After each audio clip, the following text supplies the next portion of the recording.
Assalamualaikum warahmatullahi wabarakatuh. Salam sejahtera bagi semuanya. Welcome back to my channel TPMDes. Selamat datang kembali pada channel TPMDes. Hai sobat-sobat TPMDes, manapun berada, informasi terkini terkait perkembangan rekrutmen ASN P3K tahun 2022. Nah, sobat-sobat TPMDes, manapun berada, informasi ini datang dari kemarin, yaitu Bapak Ibu dari daerah Gresik ya Bapak Ibu. Ini dari daerah Gresik kemarin kan telah melakukan yaitu sosialisasi kepada guru-guru honorer yang sudah lulus passing grade untuk yang sudah lulus di tahap 1 dan tahap 2 namun belum mendapatkan formasi. Kemarin 19 September telah dilakukan sosialisasi bersama guru-guru yang sudah lulus PG dan mendapati hasil ya. Jadi hasil terkait sosialisasi tersebut di sini terkait hasil pertemuan tadi siang dapat disimpulkan ini yang pertama, yang sudah lulus PG akan ditempatkan sesuai ajuan lamaran jenjang masing-masing, baik itu SD maupun SMP. Ini karena dia di kabupaten ya Bapak Ibu, kabupaten yang menaungi SD SMP. Kemudian yang kedua, bagi yang lulus PG ya, kalau mau ditempatkan di lembaga induk lain, lembaga dari SMP ke SD, nah ini lintas jenjang Bapak Ibu, maka dapat melepaskan PG-nya untuk masuk P3 untuk P3 terlebih dahulu. Nah ini Bapak Ibu, jika Bapak Ibu ini untuk turun prioritas ya, jadi Bapak Ibu melepaskan yang status honorer lulus PG-nya dan Bapak Ibu ini turun ke P3 untuk diobservasi lebih lanjut.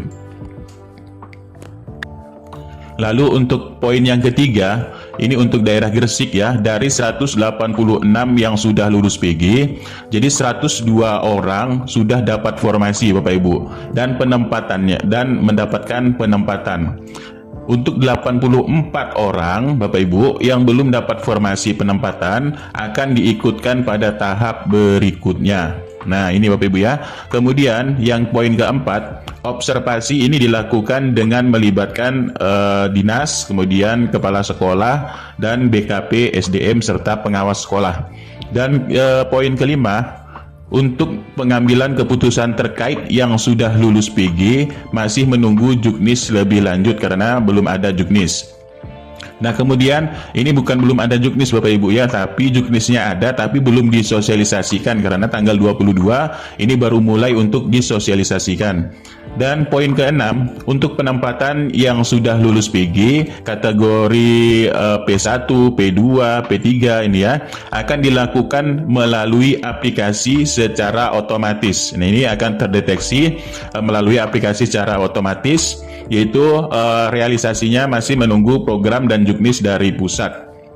Poin ketujuh, pendaftaran P3 insya Allah akan dibuka akhir bulan September 2022.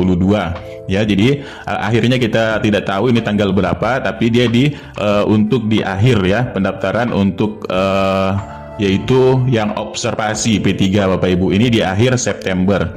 Nah, lalu Bapak Ibu ada informasi juga terkait dengan juknis ya. Ini dihubungi oleh Ibu Messi Lukitasari ya. Ini adalah Ketua Forum Guru Honorer Lulus Passing Grade. Nah dari hasil dihubungi Prof Nunuk selaku Dirjen GTK ya. Jadi menanyakan terkait tentang juknis. Kapan juknisnya ini terbit ya.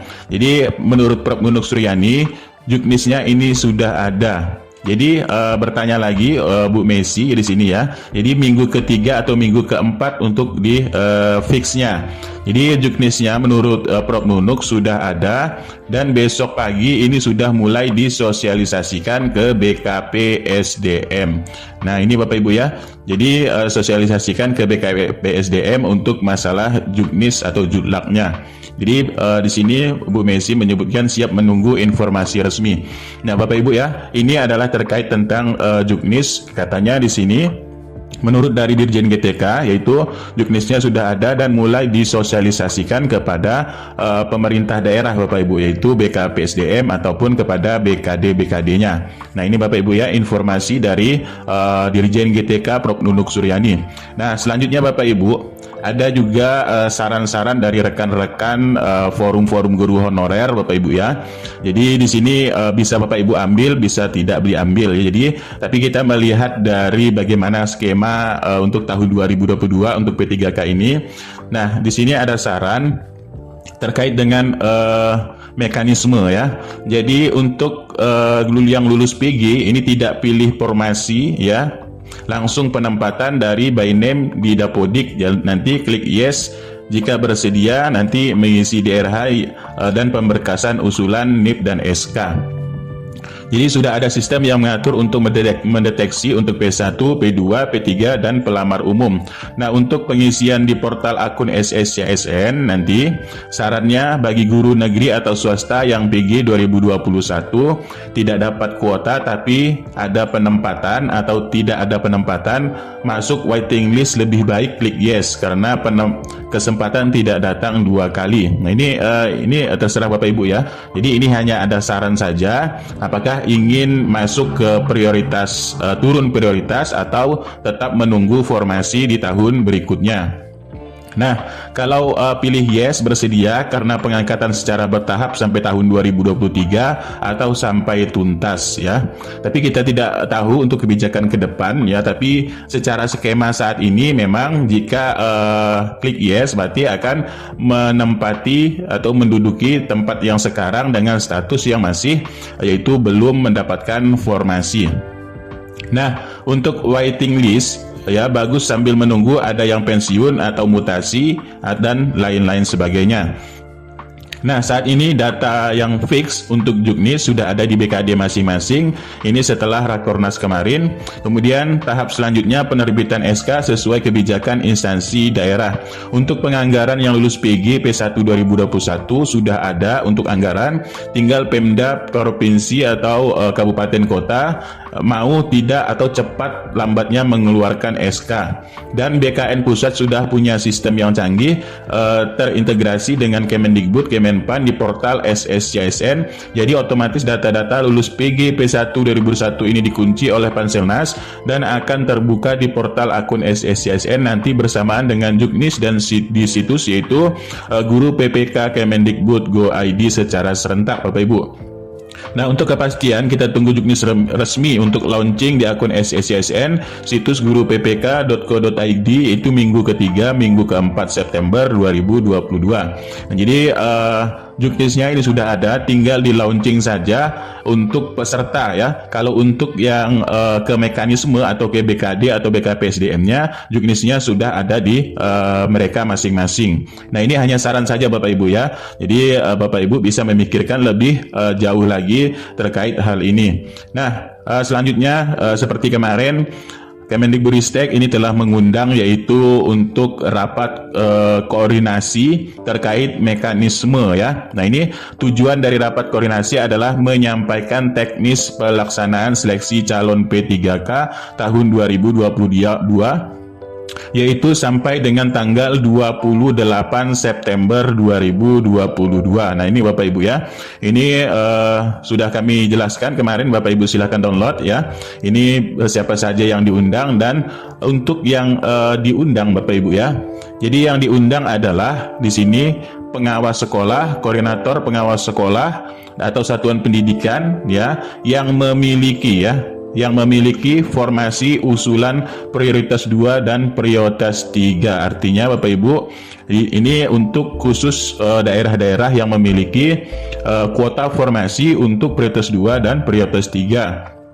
Serta untuk penilaiannya, ini sistemnya penilaian online ya. Jadi yang diundang adalah yang cakap dengan IT ya, karena penilaiannya ini secara online serta mampu mendiseminasikan hasil dari rapat koordinasi. Yang kedua, kepala sekolah yang bertugas pada sekolah yang memiliki formasi usulan prioritas 2 dan 3 ya. Ini untuk yang tadi pengawas sekolah, kemudian kepala sekolah yang terbiasa melakukan penilaian secara online. Nah, karena untuk prioritas 2 dan 3 Bapak Ibu, nanti seleksi penilaian kesesuaiannya ini Bapak Ibu ya. Jadi setiap pelamar ini harus memiliki akun SSCSN. Dan untuk setiap penilaian ya, untuk setiap penilai artinya tadi ke pengawas sekolah, kepala sekolah, serta guru senior ataupun BKPSDM-nya ya, ini memiliki akun penilaian yang sudah tersinkron dengan akun pelamar masing-masing di sekolah induk. Nah, ini Bapak Ibu. Jadi nanti penilaiannya adalah menggunakan sistem langsung ya. Di akun pelamar akan terbaca oleh penilai, oleh observer ya, observasi untuk memberikan penilaian. Nah, ini Bapak Ibu ya. Nah, jadi bagaimana cara penilaiannya ya? Ini latar belakang ataupun background check dinilai oleh BKPSDM ataupun Dinas Pendidikan. Dan untuk kompetensi ini 40%. Jadi kompetensi Bapak Ibu ya, pelamar akan dinilai kompetensinya di sekolah induknya oleh ya.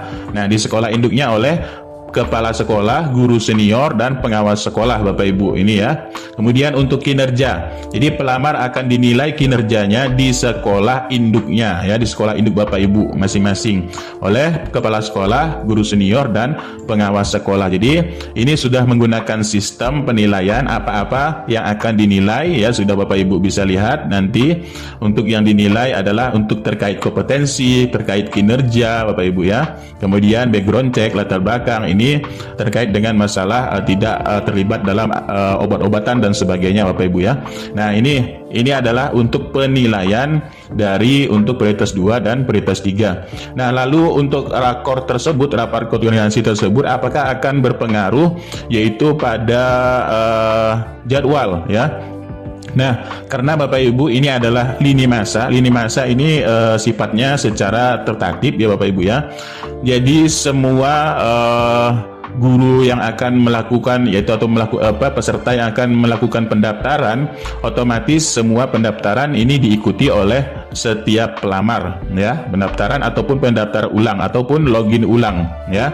Nah, dari lini masanya adalah September Oktober, dengan poin pertama ini adalah penuntasan ya. Artinya yang akan lebih didahulukan ini yaitu untuk penuntasan, yang kedua baru untuk penilaian kesesuaian observasi.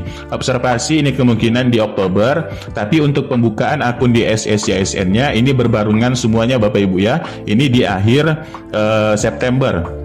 Kalau tadi rakornya sampai 28 ya, kemungkinan seperti itu juga ya di akhir nanti, di akhir, karena semua yang ikut ya, semua yang ikut di sini adalah yang peserta baik itu P1, P2, P3 ini login semua di akun SSCSN. Kalau P1 ini tadi tanpa seleksi administrasi lagi karena penilaian sudah ada.